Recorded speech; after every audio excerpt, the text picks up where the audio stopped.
Salmo 91, awit ng pagtitiwala sa Diyos, siya naghahangad ng pagkukup ng katastas at nananatili sa kalinga makapangyarihan. Makapagsasabi sa iyong Panginoon, magkatahanan, ikaw ang aking Diyos, ang Diyos sa aking pinagkatiwalaan. Ika'y liligtas niya sa panganib, sa mang nabitag, kahit anong mabigat na salot, di ka magdaras, lulukubin niya sa dilim ng Panginoon.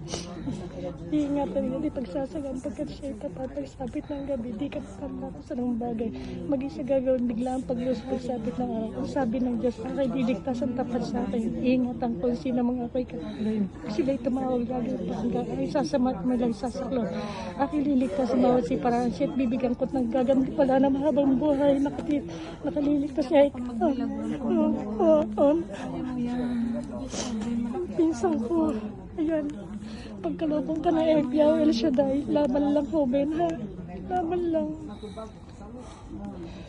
Laban lang, pinsan. Dinasalang kita ng Salmo 91. Ng El Shaddai, pagkalooban ka ng Panginoon, ha? Magmimilagro.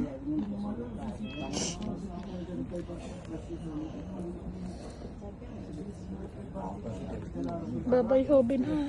Yung susunod naman titingin sa iyo, ha? Laban lang, ha, pinsan. Ay na, usama ka naman sa amin. Dalangin lagi na. Di tayo magmilagro, nagmamali. Kaya mo yan. Pinsan mo, nakikinig mo. Kaya mo yan. Hindi ba pwedeng iwan to? Sabi hindi bawal daw. Pwede.